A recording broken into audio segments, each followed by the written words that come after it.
Welcome to the governance voting demonstration and guide. We'll be giving you a quick glimpse into how voting is done on Flare and Songbird using the Flare portal. Now, throughout this video, we're going to be using MasterMind as our wallet.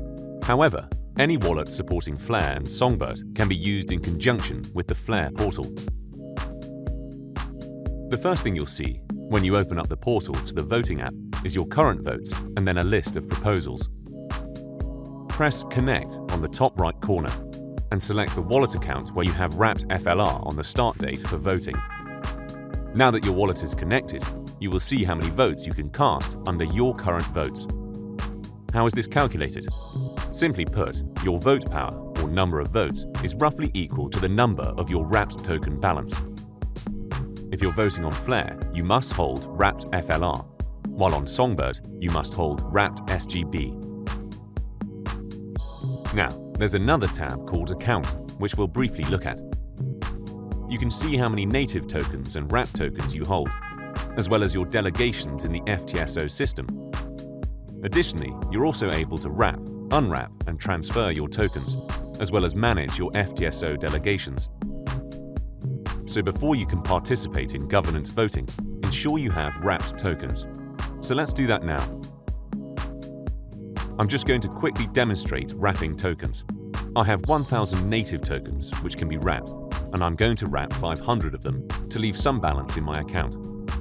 It opens up a transaction to sign, and I click Confirm. Now we wait for the network to confirm the transaction, and our balance is now updated. We can see the updated balance of 550 WFLR. Now, if we go back over to the Voting tab, we can again see our current vote, which is equal to our wrapped native token balance. In your case, it will be either your WSGB or WFLR balance.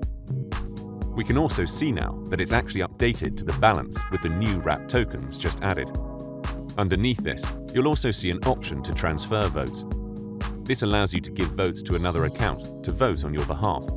For example, if you hold many personal accounts, you can group all your votes into one account. Now we're going to transfer all of the votes from this account to another one. So let's open up MasterMind to switch accounts. We're going to go down and copy the address where we want votes to be transferred to. Copy this address and switch back to the original account and then click on Transfer Votes. You can now click Transfer Votes again, and then in the input, paste the address the votes are being transferred to. After confirming, the UI will prompt you to sign the transaction, which we'll do through MasterMind. Click Confirm. We can see a successful transaction, and we can also view this in the Explorer if we wanted to. Now, keep in mind that you can change delegation and remove delegation. This, however, is completely unrelated to the FTSO system, so don't be concerned about that. This is simply for governance. Now, let's close this, and we can see our current votes is 0.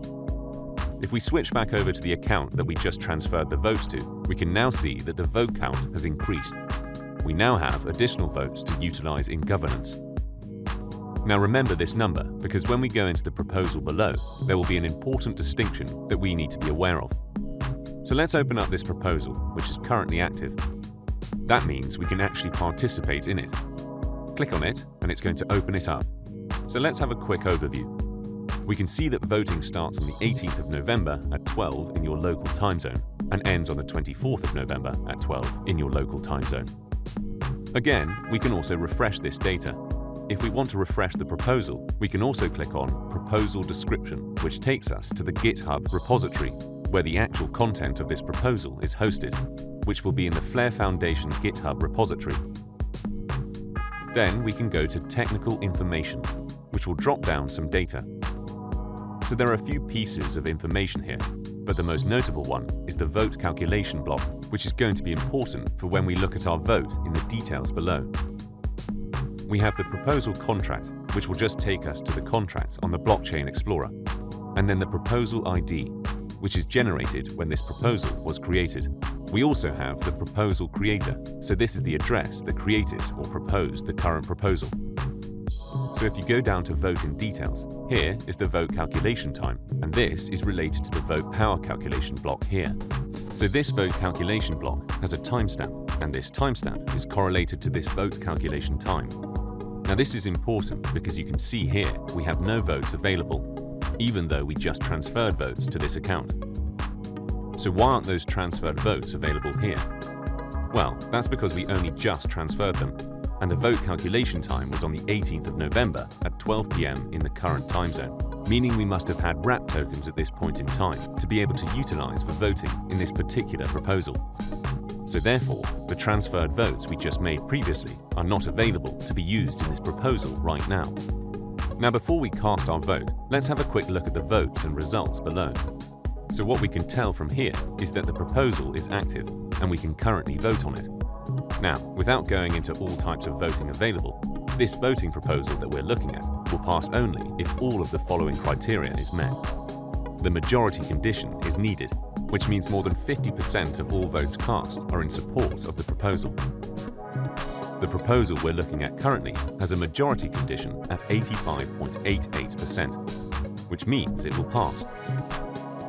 Let's go ahead and cast our vote to influence this proposal. Click on Vote For, and we open up MasterMind, which allows us to sign this transaction. Then we click Confirm and wait for this transaction to go through. When we get the notification that our transaction was successful, this means our votes have been cast in favor of this proposal. And with our vote now cast, we just wait until the voting period ends. And once we can see the final tally, we will know whether the vote for this proposal has either passed or if this proposal has been rejected.